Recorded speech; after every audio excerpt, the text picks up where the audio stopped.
Hello, everyone. This is Ksenia, Dima, and our guest Yura. This is our first time founder podcast, and we're happy to be here with you. I will introduce myself. I'm a founder of a platform called Shortage. It's the first e-com platform for nonprofit sector. My friend Dima, he is a founder of, I think, three projects at the same time. Or But I think five, that it doesn't matter. five, yeah, but I think he will introduce himself. And Yuri, our guest, is also my friend. He is a founder of great platform called Party Space, and they provide opportunity to make interactive metaverse events for everybody.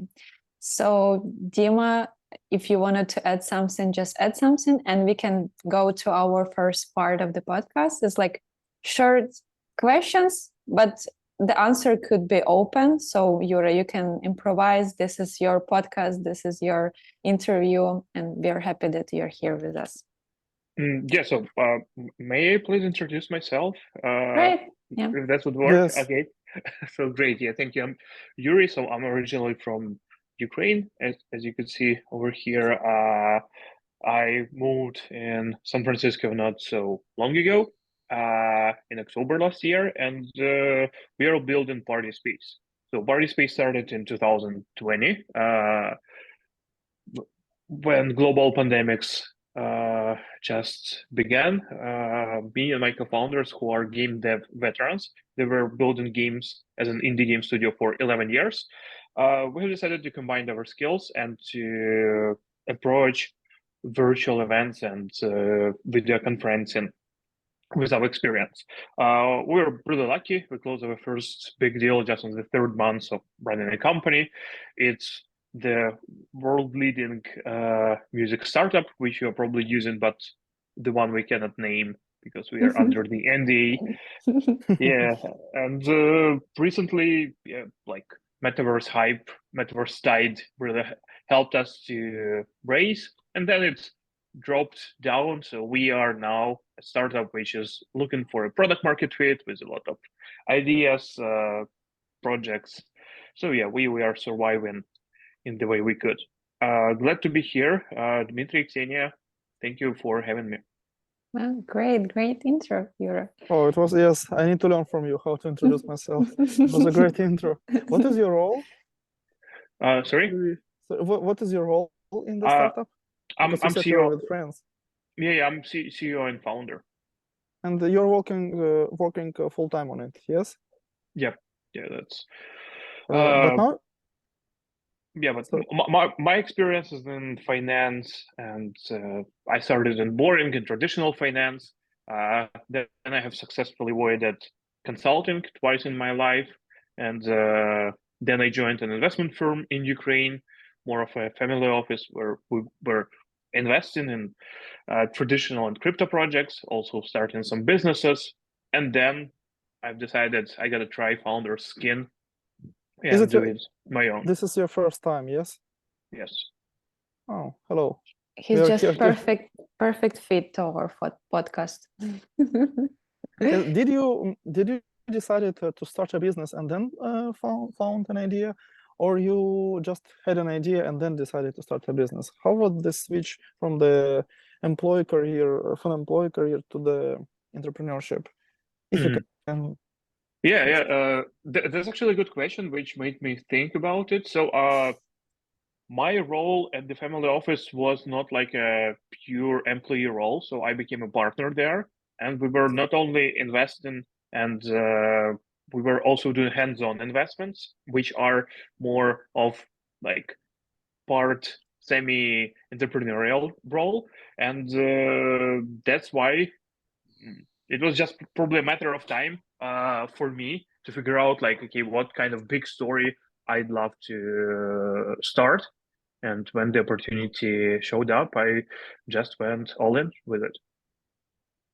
You say it was a matter of time because you have this hands-on experience with companies, yes, and you saw how it works. Oh yeah. I was probably looking for the big idea to big enough to be inspired to go all in with it. And how did it start? How did you find the idea and Oh, yeah, actually, so sure, the world changed. I got locked at home and spending hours and hours video chatting. As an quite an extroverted person, I felt really bad about what's going on, and we started talking with my friends Arthur and Dmitry, like we could do to make video chats less boring. We also were following the business case of and success case of the platform called Hopin. If you know, it's a virtual conference platform that grew in valuation from $40 million at the beginning of pandemics to $7.6 billion, like just in a year and a half. it's huge? And yeah, that was a huge growth. Yeah, now they had like 3 or 2 waves of layouts, but it doesn't matter. And in the moment, we saw, okay, virtual events, virtual conferences. We had to do something to work on the experience side, and that might probably be the case. Was it a good And idea to start business with friends? Uh, It was so I can say that we were like closest daily friends.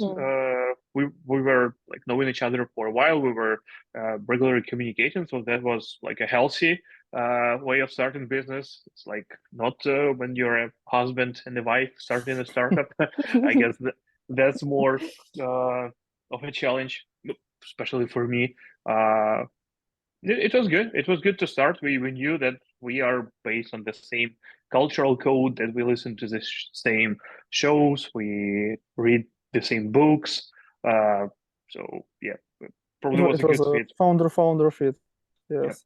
Yeah. Sorry for asking quick questions. We just have 1 hour, and I try to make the best of it. And let's go forward a bit, yes. And then the main question, yes. How did you find that customer? How did you land this super huge customer?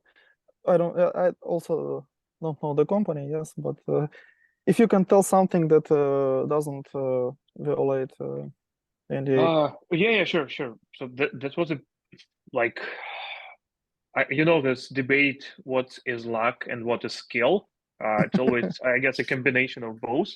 So we just started doing a cold reach out, figuring out what kind of people at companies are in charge of virtual events for their teams. And one of the roles which we approached was a global head of people experience at blah blah startup. Yes. And she said that, yeah, so hey, nice meeting you, Yurii. We are actually looking for a solution to celebrate the end of year party for 5,000 employees. And we used to throw crazy in-person events. Like that's a very successful startup. And you think yes. Yeah, and also, as a music startup, they said we are planning to have world-class stars, sort of Billie Eilish and somebody It's a else. jackpot, this So, and customer. yeah, we're gonna do that on Zoom. And we said, okay, what if we make something better than Zoom for you? And they loved the idea, and that was the moment where we said, okay, we have almost finished building the platform. We're gonna make it happen for you. But in fact, like we were building from scratch, and it was a huge risk-taking thing for us, because we agreed with the client they're gonna only pay us if we successfully conduct the event. Yes, Wow. yes, Yeah. yes. Did you have some fuck ups? Yeah, for sure. So the most fun part of this event was in the end, they split the event in 3 time zones, because obviously people from Japan cannot party with people from America At the at the same time. time. Yeah, at the same time. And so the European event went extremely well, and but we haven't deployed analytics on it, so it probably went really well, as we saw. And then we deployed analytics, and we started the event for the US. First of all, we saw that people from Europe showed up twice in a row because they figure out that they can join the event second time using the same link, and the client was fine about that. In fact, it was a good sign that Yes, people were yes. enjoying it that much that they come twice. And but during this second event, the like we have a 3D environment in the browser and UI and controls on top of it. And this UI disappeared on 15 minutes Oh of no. all the event. Like 3D is working, video is working, because we combine 3D environment and traditional video Yes, yes. communication. And but UI, all the buttons were gone. And our CTO was redeploying the fix, etc., live. And I'm receiving a call from the London, where the HQ for the events team in charge of this Yes. event, and they are saying, "So Yuri, we are not seeing any buttons. It seems like the platform is not working. Could you please check?" And all I was doing, I was trying to get to win more time. And when they got nervous, they said like, and like probably that's failing the event. People cannot go there. They can use those features. And they asked me, how many support tickets have people filed? And I honestly said none. People are so enjoying the events that nobody noticed that UI disappeared. Yes. But in fact, the button to submit the support ticket disappeared too. but it was honest answer anyway, so you didn't receive any support Yeah. tickets. Any compliance, everything was that's how we made So it. they And then did pay you. yeah, they paid us, but we failed with this client in the other way. So first of all, the team that was in charge of this event got fired for two things. They overused the budget really much, and the budget was already huge, and then they went over it. And the second thing, that they failed to send people presents. So nobody, like, there were some services that could do that, but still employees of this company received notices from their customs that they have to pay import taxes instead of real presents. Receiving, Yes, yes. And immediately effective, like the next day after the event, the team got fired. And for us, it became a huge problem because we were expecting to start working more. We were expecting to have a publicity and a case study, and they promised us, and they even said they're gonna publish a blog post on their website about participating in this event. And in the end, they said like no.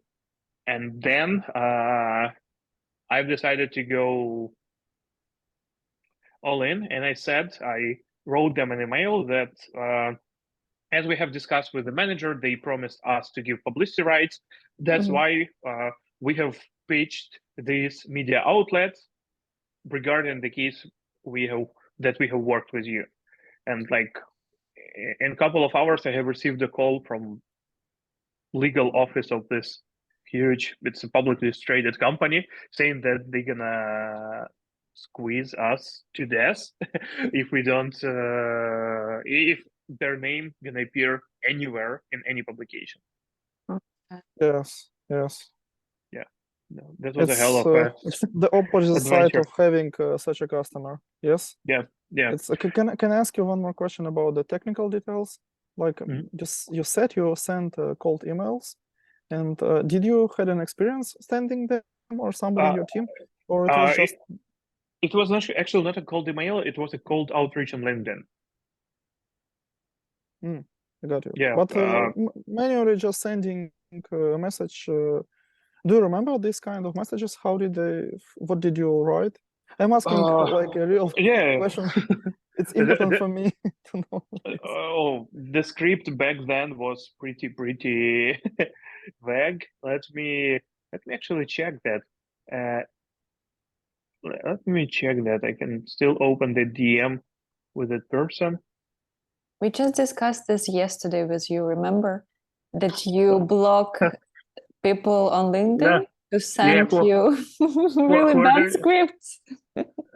who, But who are if, the yeah. So hi, hello. The name it's Yurii from Party Space, a virtual after parties platform. We are looking to partner up with event organizers to enrich virtual events with parties for better engagement and more sponsorship opportunities. Oh my God, what a cringe! I'd be happy to connect. But it Yeah, worked. yeah, it worked, and then it was like, thanks for adding me, blah blah blah. We do this, less engagement, blah blah. To solve, we have created a product which we create. Oh my God, it's yeah, such a bad script, but it worked. maybe because they had this open request Yeah, inside they the had a team. real problem. So yeah, they were trying to find the solution, and so you were the perfect match because you made an accent on parties. So it was a party, so everything just worked great together. Yeah. And at Yeah, the and beginning, it was your main focus, right? Like yep, yep, parties, after parties. So you yeah. saw that because of pandemic, it should be huge demand on this. And what about right now? So they're not ready. They don't like this, or people still want to be like around people, or what is the Yeah. reason why the Why challenge don't in we Paris? meet?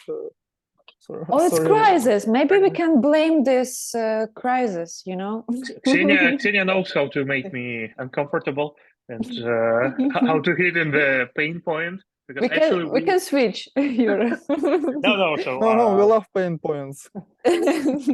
Tell us more. I don't like, to be honest, I don't like pain points. So we can go to another question if you. Okay. no.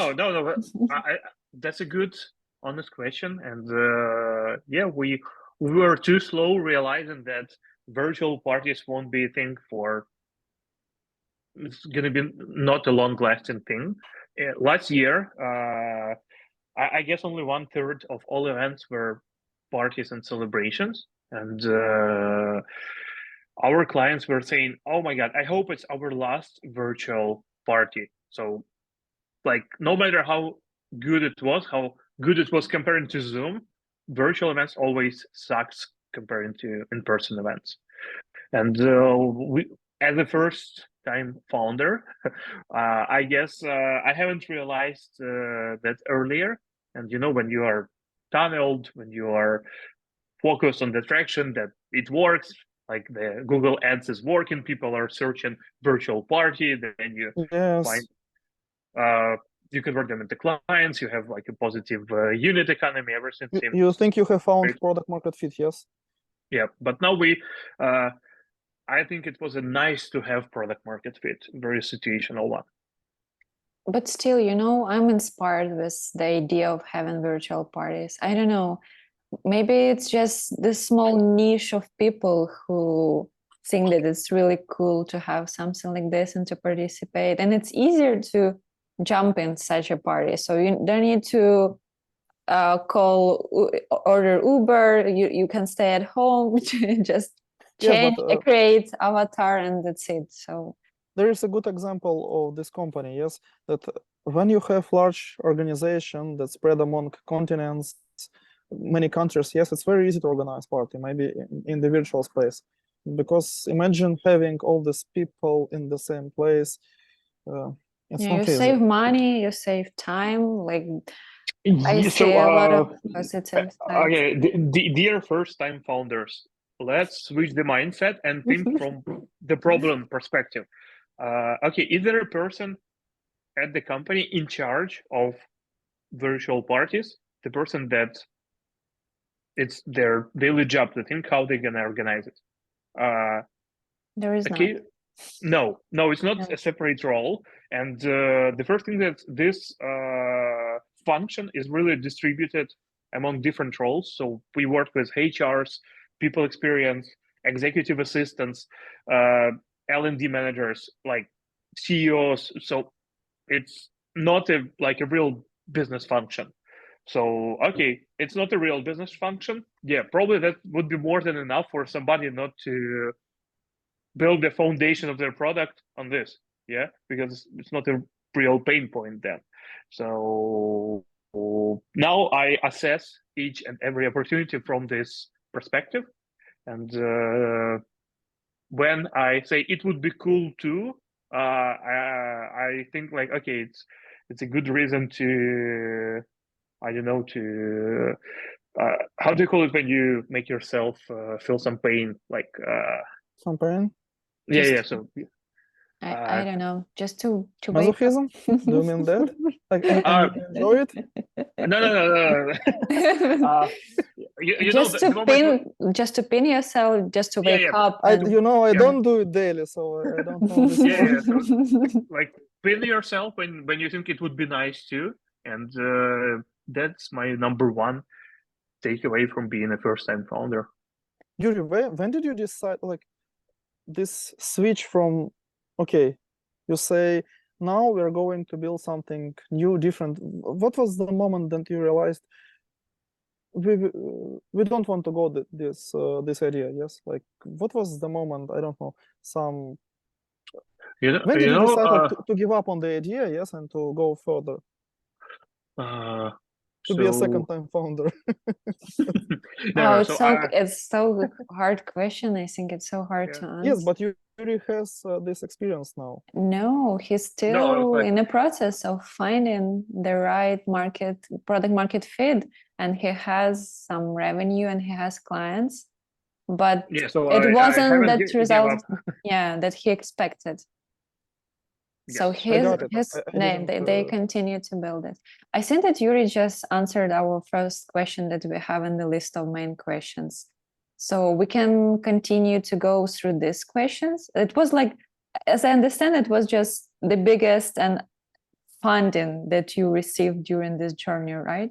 That next time, for example, if there is a next time, yeah. So you check that there is some role, some particular position in the company or in a team who is trying to find the solution for this pain, for this, this point.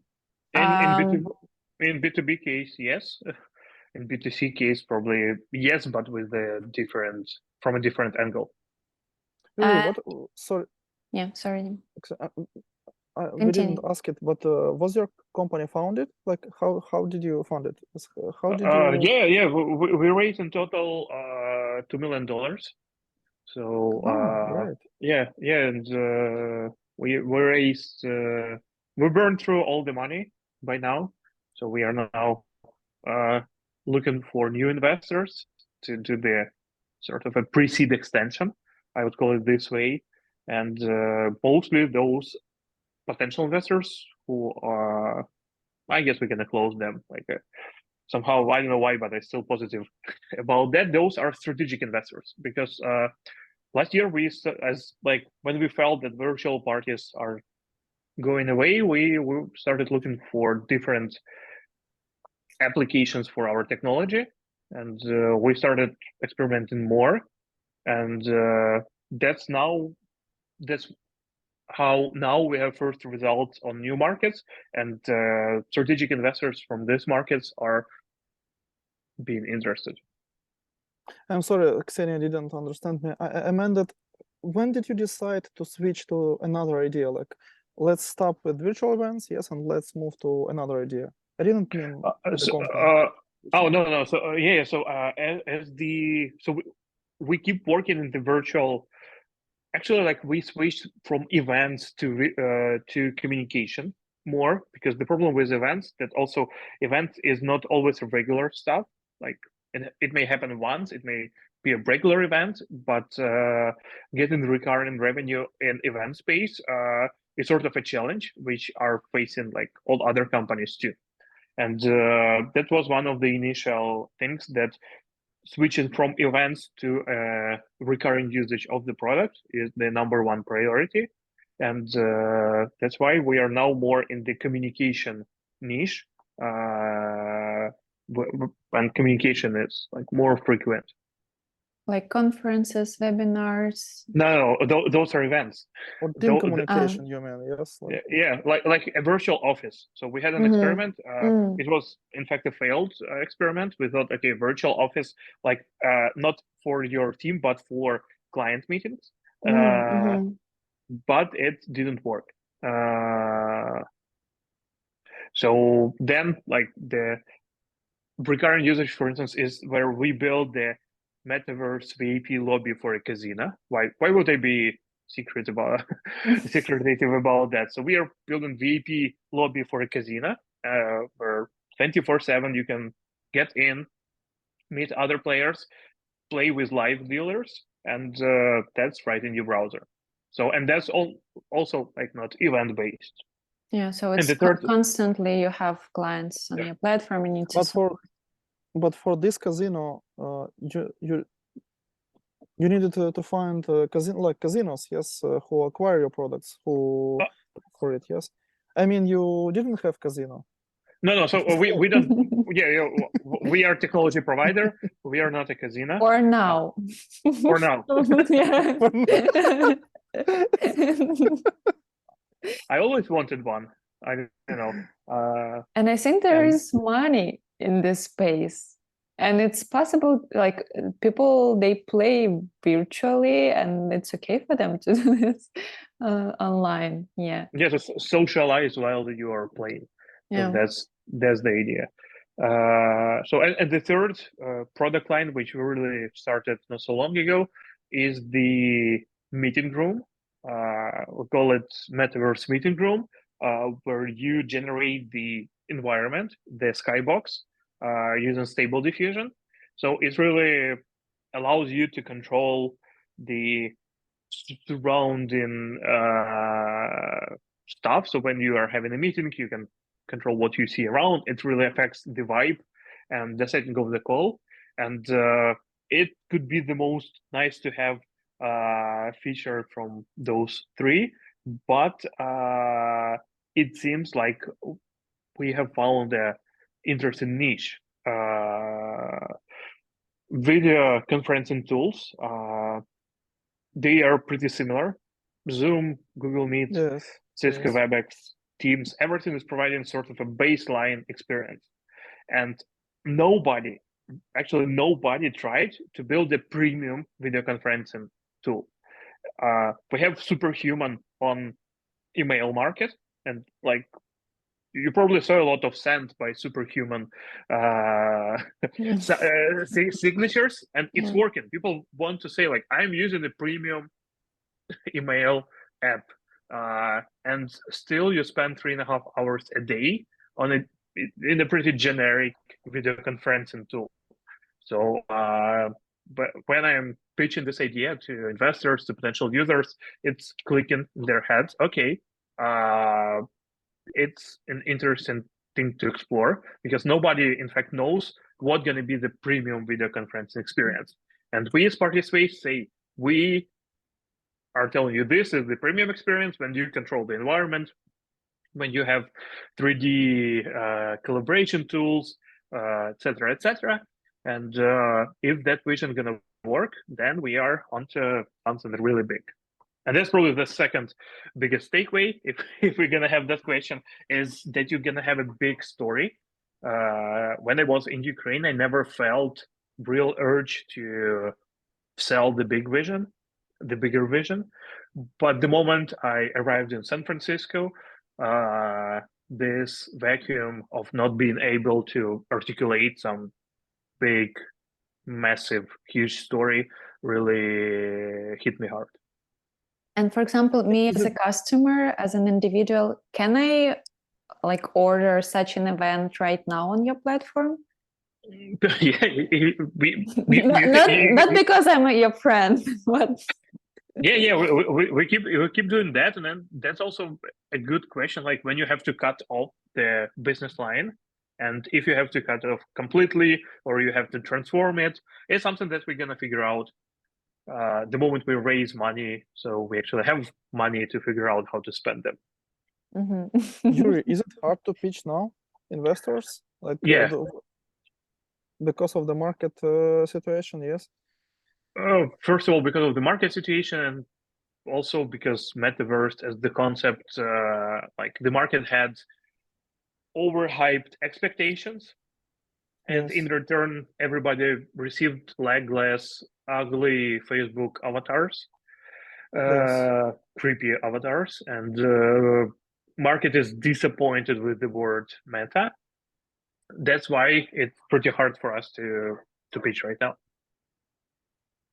Yes. But you think if you build an AI product, yes, all this hype around AI, don't you have FOMO to jump in this story and to you use Stable Diffusion, yes, like you integrate it as part of your product, so you're already here. Don't you try to pitch on this side? Sorry for a newbie question, maybe. No. That's a good question. Actually, like the AI flavor is really helping, but investors are not as foolish as we expect them to be. They understand that we are not an AI company. We are a video conferencing company that's is using AI to add the feature, and it can only become a proprietary tech if we have the full reinforcement learning cycle. And it's something that would be real if we prove that people are willing to use our product. They engage with the core feature, which is the AI generated landscape, and they are fine to learn to reinforce to teach the our system to make better environments, better control their conversations. Okay, thank you. My next That was pretty hard. question, it's not about technology, but it's about motivation. You know, we talk a lot with Dmitry about energy and where you can find this inspiration to move forward and everything. What is your things, what you can share? Actually, that's again a very good question. So I think it's not a secret that we were having to record this session yesterday, and it got canceled. And yesterday I was on the real bottom of my energy. I felt miserably depressed, and that was probably also a good thing to record the pod and then to reflect on it. But I felt really bad. Sorry that we didn't do it yesterday. Yeah, but it could today, be more fun than today. But yeah. But today, like in this morning, I have one pitch competition, and I go to pitch at the Startup Grind conference here. So I'm gonna have a booth there, and also I had a talk with the client, with a huge client that is looking for like a very complicated, first of its kind metaverse application that could really be a game changer for both us and for the client. And they said that the budget is not a problem, and that's like my favorite words to hear. I love somebody you. still somebody still use this, you know, even right now. Yes, and this is like magic words. and it seems like we are on the same page, because if they put any budget restrictions, we won't be able to build what we want. We're gonna be able to build something that probably won't work in our opinion. But they said like, no, tell us what exactly would it take to build what you think gonna work. And it's really good, because I think we have now really good experience, and we understand what the end client would be willing to see. So right now you're here like on this mood swings. Like yes, and that's also a bad thing, because my motivation was like that for I guess almost 3 years, and I think it's also a cause of the burnout. This those mood swings, this cheap dopamine which I have received in the morning, and but then the moment I see some major obstacle is gonna crash me hard, and probably right now, after the year of war, after having problems with funding and all stuff like that, it's harder. So I would trade those mood swings that give you the incredible momentum, but that also hit you hard. Like I would change them for a steady, stable motivation, but that's probably could be achieved only with medication and some other I thought practices. I don't when know. you said medi, I thought you will finish it with meditation because you know it's part Maybe of the it could be a journey. solution too, you know, It's meditation. the part of the journey of the meditations is to it's To a find huge insight. balance, right? Not in balance, but to to shape these peaks and downs and make them a little bit how to say it, like Not so big the difference even. yes, without because you try to perceive them, you know, you have a huge win today, yes, but you try to perceive it and you know, okay, it's just a huge win, okay, I'm here and I'll just continue my journey, and today it will be the huge bottom and you say, okay, it's just a bottom. Like you maybe from the external point of view you have huge changes in your external life, like I don't know, you have more money, less money, everything, yes, but internally when you perceive it, you see it like okay, I have a huge win with money, okay, like you try to you don't attach yourself too much to this win, yes, and you this way you a little bit you cut these peaks, yes, but Lowering the the downside is asymptotes yes. would definitely help. I used to try meditating, but actually when the war started, somehow since then I haven't tried meditating. I don't know why. It feels like the world seems to be so unstable right now that achieving the inner peace or sort of or illusion of inner peace feels not right for me. Yeah, like a I don't. luxury. Yeah, like Yeah, it's something that Yeah, you like, don't deserve right now. You need to be in this on this nerve all the time. I have this feeling too. Like it's not okay you need for me to be in this space and to be all right.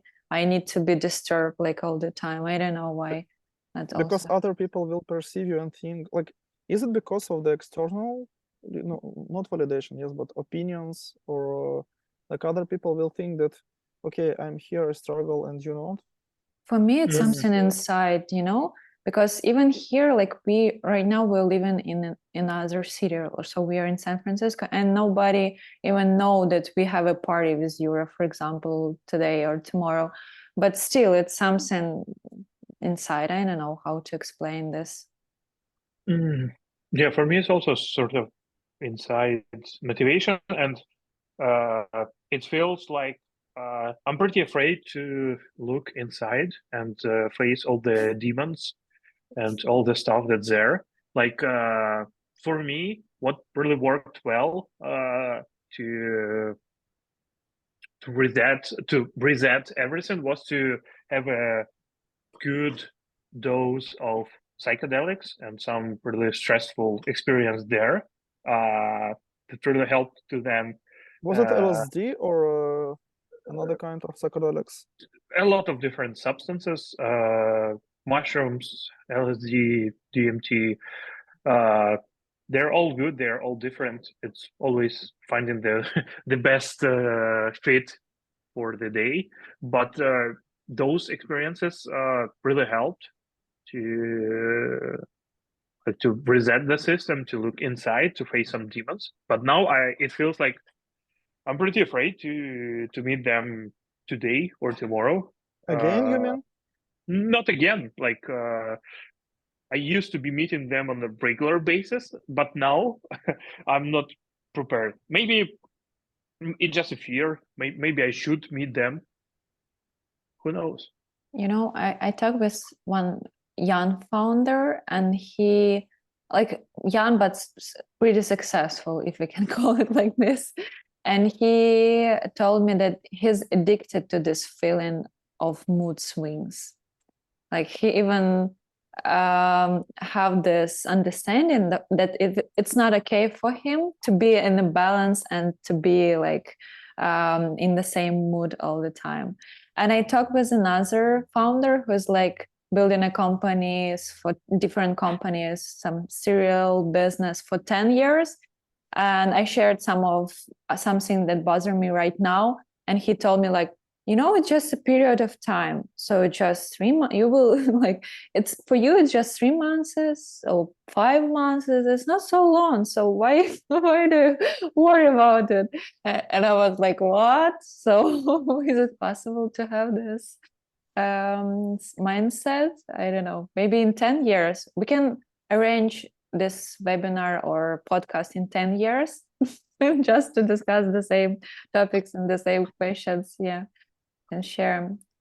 I in the end, I think it's just really important to understand like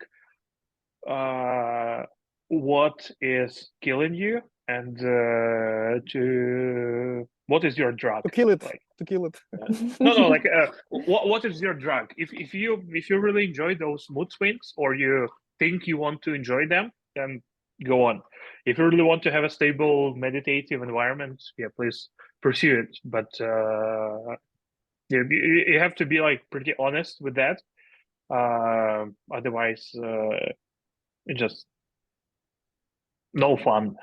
Yeah, but Yes, sometimes even this time frame when you're really upset, for example, or you have some evil, so if you mention inside you, sometimes it's a good push for you to stand up and call emails or something like this, So I'm still somewhere at the beginning, I think. So I wanted to tell in the middle, but it's not true. I'm still at the beginning of the understanding. I love these topics that we raise, and I would chat about this instead of chatting about the startups and entrepreneurship.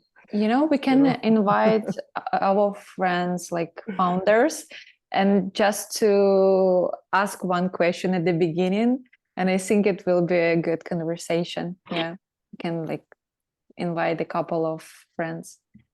It was for me, it was like, one of the reasons maybe why I started this way of entrepreneurship, because I thought there is the answer to my internal peace and everything. Yes. And it's like it's like a tool for me. And then I arrived to meditations and everything. And it's I think I understand what Yurii is talking about. And I really hope you do. It feels. I didn't take any kind of this mind altering psychedelics. substances. Yes, but Yeah. but from the point of meditations, I think it's very close. I didn't experience it like fully, yes, but you can try to push this self and illusion of this self and try to watch yourself from another point of view, and like you can be close to it, but like I'm a bit afraid, of this kind of substances. Our first CMO wasn't like experienced Buddhist, and he always loved this argument, like comparing psychedelic experience with the meditative experience. And he was always saying, "Okay, let's imagine that you are an experienced alpinist and you made it to the top of Everest. You're there. You're feeling like your feelings, everything is unique in that moment. It's probably something really hard to express how you're gonna feel. And then at the same moment, you see somebody arriving on a helicopter, I don't know, with a bottle of champagne and 2 models, and he says like that. I agree. This is really funny comparison. I like it. This comparison is beautiful. Yeah. But continue. Sorry. Yeah, and you just compared how each person is gonna feel in the moment when they are, in fact, in the same situation, like of the delusion of their ego, which like the end goal for both meditation and for psychedelic sessions, but they have a practice using different methods. And can you say like that one is not deserved or that one is better? Like, I don't think so. Bro, can I ask you a question about the Everest?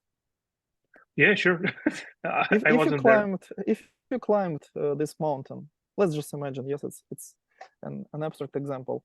Would you tell people that you did it, or can you just leave it with yourself? Like, okay, I did it, I climbed, and never tell this story to anybody. I mean, really, Everest, you know, you climbed to the highest mountain in the world. You did it, and you will never tell it to anybody. Like, nobody will know. On helicopter or It doesn't matter. I think was but you know that helicopters don't fly here on the top. so high. You can still use a balloon. It's going to be really hard, but you can still use a balloon to get there. So I guess that's a very good question. I wish I could, and that would be for me the like. I know for sure that if I would be able to keep it in like private, that's going to be a huge step for me, becoming a much probably better and humble creature. But I guess it's against my nature, and I'm gonna drop some kicks and flex a lot about that. And I'm not a vegan for the same reason. Like, why I would force people listening about that? Oh, being vegan is so cool, and you gotta try it. But yeah, so I think I won't be able to keep up with it. Like even days when I am fasting, and Yes. it makes me feel superior to those people who are eating food, and I acknowledge that. I know it's my sin, so yeah, I won't be able to do that. Okay, thank you very much. It was a very honest answer. I like it. Yeah. I like it. We have, okay, let's give your opportunity to decide. Well, we have a question for you. You know this, like it's about risk. What is the biggest risk you take during your career and everything? And second opportunity, you have 5 minutes to share something with the first-time founders. What would you recommend them, or what, I don't know, some insights? Maybe it's not some advice. Yeah. Thank you. So let's go with a set of blitz questions, if that's possible. I love those questions so much. Okay, so the last question to you is like, what the biggest risk you've taken in your career and how it paid off or not? This probably was the first deal with the client because it was a huge risk for us not to deliver and to not to have any money to pay our team and to everything like that. So that was probably my biggest risk. Before that, twice when I have avoided joining consulting in my life, I think it also was sort of a risk taking, because joining a consulting firm early in your career is always like a stable outcome, and like I know that I fit in their culture. I fit in their culture. I can make it easily to a partner in consulting firm. I love giving advice and getting paid for that, but not going that direction was the biggest risk.